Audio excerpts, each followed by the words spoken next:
Found a couple Genesis things today. In my last video, said that I was planning on going to Utah, buying some front end parts for this. Turns out the junkyard, they are idiots, and they told me to come down and get it after I put a deposit on all the stuff I needed.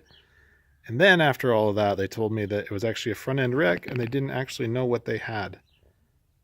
Yeah, so they refunded my money, thankfully, and still on the hunt for front end parts.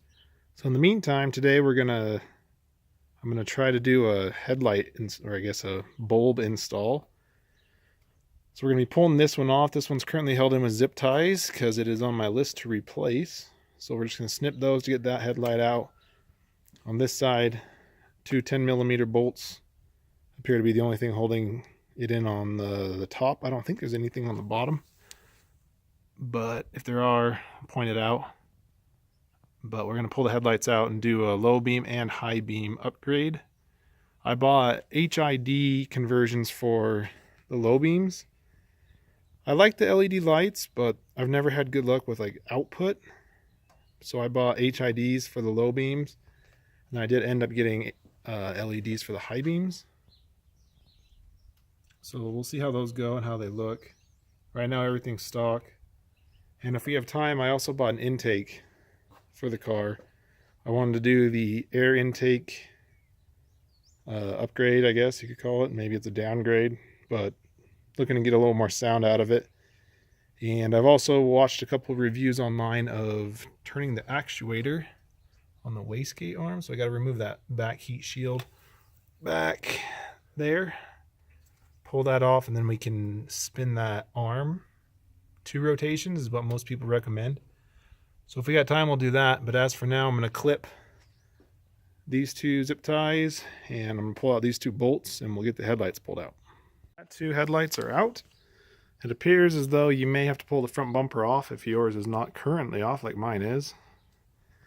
And once they're off, there are 2 access doors on the back. Let's see if we can get those off.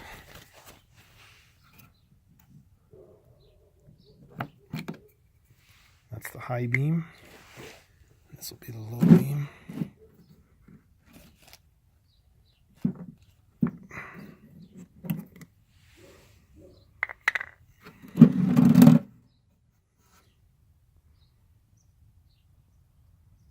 Looks like that's held in with, maybe not screws.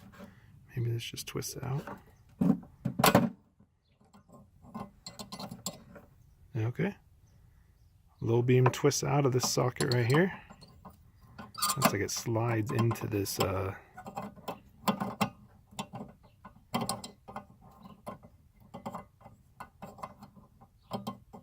electrical connector.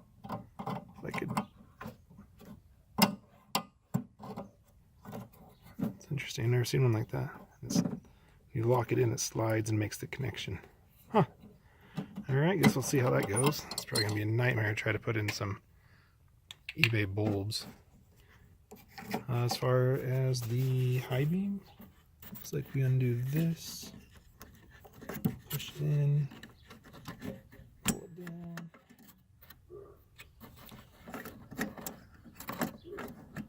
And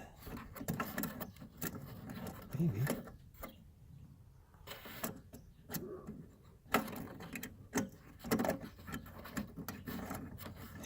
It's hard to do with one hand, but I'll get it out of there. I got the bulb in, but of course it's too deep, so the dust shield won't go back on. And as far as the connector, I got the positive connected, but there is no place to put the ground unless I splice into the factory wiring or screw it down behind one of the screws on the bulb. Something, but man, just be nice if they made aftermarket parts that plug and play like they claim. I guess we'll try for the low beams, see if those turn out. Betting not, but here's to hoping.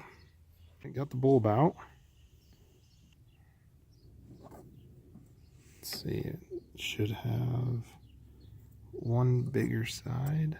So it should plug in like this.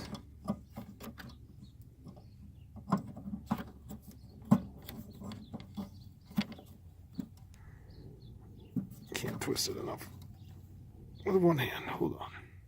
Well, yeah, as predicted, he sucked too.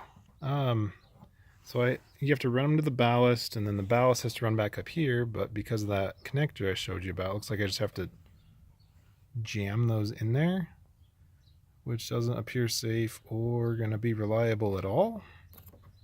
So, I don't know. Maybe I'll run some tape on them.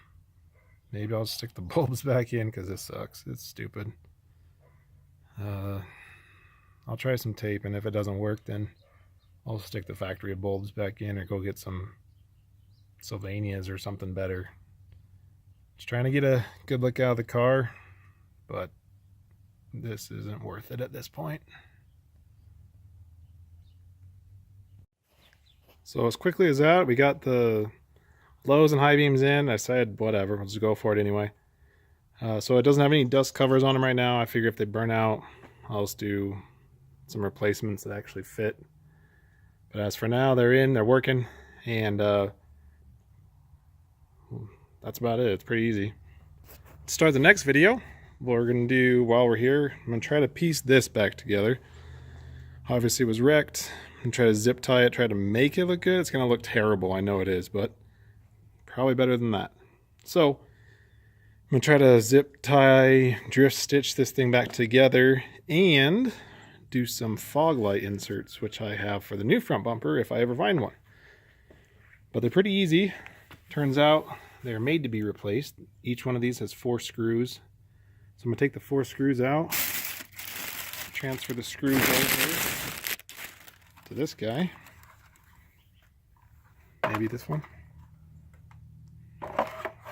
Maybe it's the other one. But either way, oh, maybe.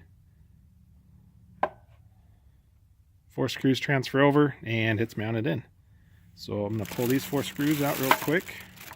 See if we can get this started off the right way before we completely make the bumper look terrible. 1, 2, 3, and I think the 4th one already ripped out, probably from the wreck, so there it is. I assume that's also how you replace the lower grill if you were to do a grill replacement. So we'll get these screws out of this, and then we'll put the headlight in and I'll screw that in. Well, here's the end result. I got the HID low beams in, I got the fog lights wired up. I didn't go with the switch on them, I just wired them up so they turn on with the key. I also didn't realize that my driver's side blinker marker light is out, so I got to replace that. But those are the low beams, the HID kit. They're pretty good. Not sure how long they're going to last, but we'll find out. And then hold on, I'll turn on the high beams. And those are the LED high beams. Pretty bright. I haven't driven it on the road yet, but I'll take it for a spin and see how well they actually output some light. Seem like they're gonna do pretty good. They're pretty blinding right here, but I'll take it for a spin and find out. That'll be the end of this video. Next video, hopefully we'll actually get to some actual power mods. Hopefully we'll get the wastegate actuator turned and the air intake put on. That's the goals. But for now, oh, if you didn't notice, the bumper's on. Still looks like crap, but it's on. Yeah, next time we'll get to some real mods, but that's it for now.